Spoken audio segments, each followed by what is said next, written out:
Fernando, tal cual.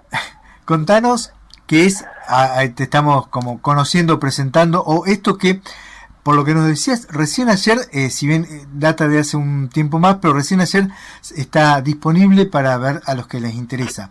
Síntesis de la historia ornitológica de la provincia de La Pampa, Argentina. ¿De qué se trata?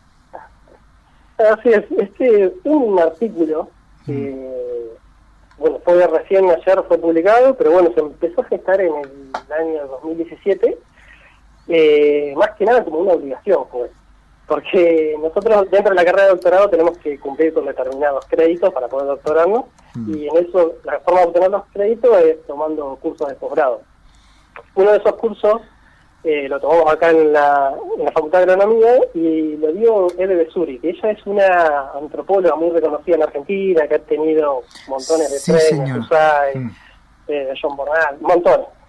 Y bueno, ella nos dio un curso relacionado a la cuestión ambiental con la sociedad, con la ciudadanía y demás, pero para aprobar el curso nos exigía hacer una monografía. Bien. Entonces nosotros, bueno, viendo un poco la formación que teníamos, intentamos buscar la vuelta a esa monografía y aparte lo que más nosotros en teoría sabíamos era de la parte ornitológica, y nos propusimos hacer este trabajo que fue contar un poco cómo es la historia ornitológica de La Pampa, teniendo en cuenta montones de factores sociales. Qué interesante, o sea, el dato duro atravesado por la historia social y de la gente. Claro, de todo un poco fue. Y bueno, cuando terminamos el curso, presentamos la monografía y demás, y me dicen, bueno, como los medios, la cadena de medios que veníamos haciendo, que bueno, estaría bueno publicarlo, y entonces le empezamos a buscar como una vuelta de tuerca que le hicimos nosotros. En eso nosotros tenemos mucho contacto con Miguel Santillana y del museo, y aparte Miguel sabe de lo que le pregunte, sabe, es uno de esos apasionados que transmite un montón encima. Bueno, empezamos a darle un poco más de forma de paper, a investigar un poco más a fondo, y bueno, y ayer fue publicado el resultado de todo este trabajo que arrancó en el 2017. Bien. ¿Qué encontramos en el trabajo? ¿O qué parte aportaste vos? ¿Qué repaso se hace? Encontramos y aportamos todos, de todo un poco. Encontramos la historia mitológica de La Pampa arranca más o menos en el 1800, para que te des una idea. Bien. Si bien hay registros que son de las pinturas rupestres, que son de hace aproximadamente 7.000 años, o más incluso, esa parte no la quisimos tocar mucho porque ahí ya nos estamos metiendo en un ambiente que por ahí, capaz que Lucas Cheme después te va a poder explicar mejor porque está más cerca en lo que él sabe, y toda esa parte. Pero bueno, nosotros lo que fuimos encontrando es que a partir de 1800 empiezan las primeras crónicas de viajeros militares que atravesaron el territorio pampeano y iban haciendo sus bitácoras de viaje, y ahí es cuando empiezan a hablar un poco de la avifauna que iban encontrando. Acá estoy leyendo el paper, Fer, y ustedes citan que el primero que reportan es el viaje del chileno Luis de la Cruz del año 1806, que cruza acá, y exactamente. Las descripciones que hace de nuestra provincia son fascinantes. Bueno, una de las cuestiones que nosotros este artículo lo publicamos en la revista chilena de ornitología fue justamente porque nos parecía que el primero en hacer mención a la ornitología pampeana fue un chileno. Mirá vos. Entonces, bueno, lo publicamos, quisimos publicarlo ahí. Sí, incluso el viaje de la Cruz, que algo por ahí que a mí me interesó más de lo que él describe, es que él es acompañado por Vasconcello, que era otro militar, pero 2 años antes este Vasconcello había intentado hacer el camino similar y no pudo atravesar la Pampa porque había una crecida inmensa del río Chadilemú, o sea que hoy en día imposible. Entonces, mirá vos qué dato, ¿no? Desde ese momento empezás a ver cómo cambió la fisionomía completa del paisaje. Ese fue, bueno, el primero de la Cruz, que ha registrado algunas especies. También, bueno, otra cosa que tuvimos que adaptarnos mucho en este trabajo fue a las palabras que usaban, muchos efectos. Imagínate, en 1800 lo teníamos que leer 2 o 3 veces, ver de qué especie realmente estaban hablando. Claro, porque los nombres que usaban ellos no son los de ahora. No, pero bueno, algunos, bueno, nos fuimos, hay bibliografía que se dedica existe por suerte, que nos ayudó un montón para poder identificar correctamente las especies. Pero bueno, él en su viaje prácticamente describe las aves grandes. Él ponía como avestruces, que son los ñandú, flamencos, garzas, y cuestiones grandes. Describe, Fer, en esta revisión, en este trabajo de investigación, ¿encontraron muchas especies que ya no están? Encontramos algunas, y ese va a ser la segunda etapa de este trabajo. Ah, bien.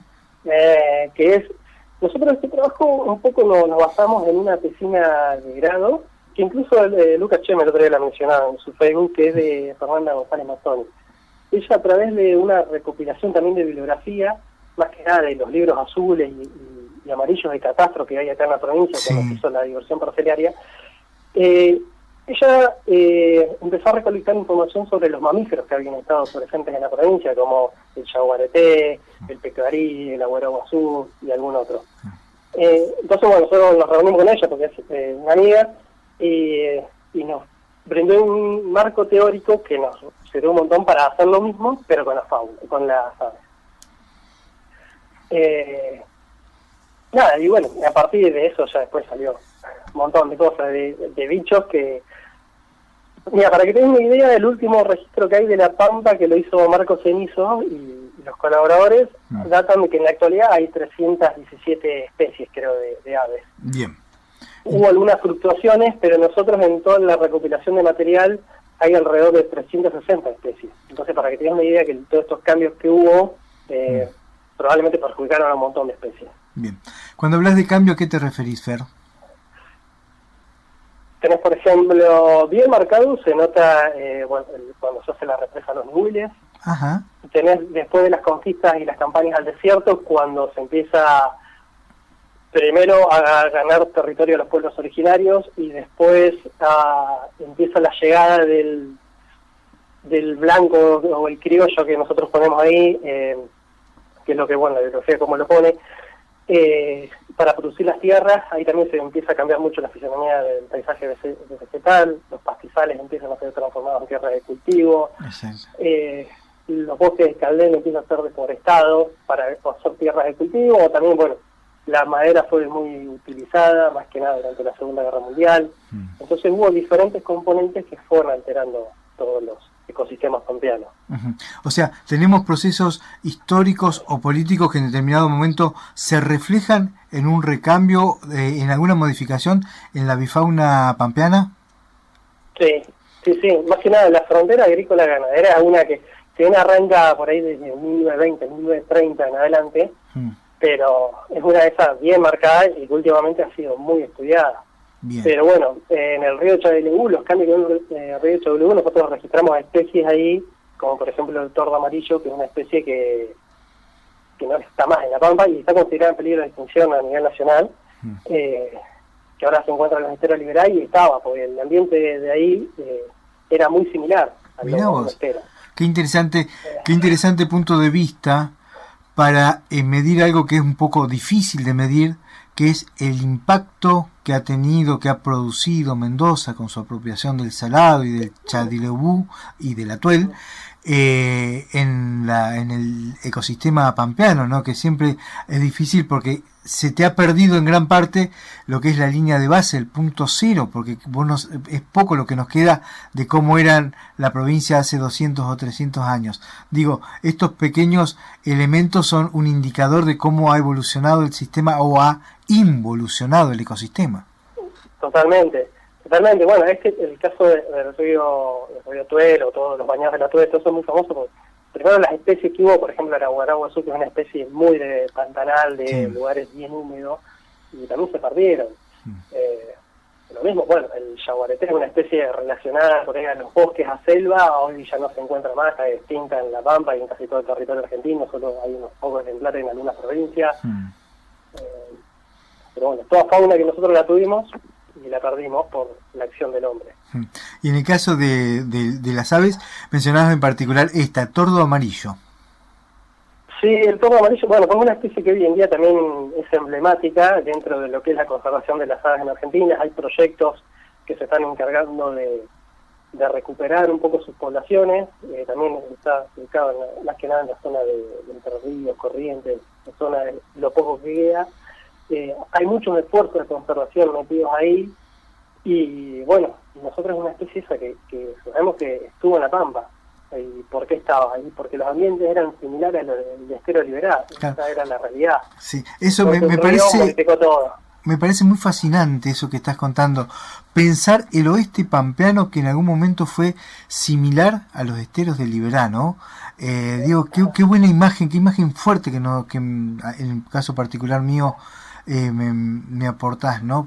Como para pensar eso que ahora es Por ahí seguramente algún hidrólogo te puede contar más sobre eso, pero bueno, nosotros es lo poco que pudimos recabar de esta información a través de las aves, que comentaban esas cuestiones. Ya del mismo Vasconchelo que no pudo atravesarlo porque estaba crecido, y muchas historias eran, no, igual cruzaban a caballo los ríos, no había ningún problema, y este no lo pudo atravesar.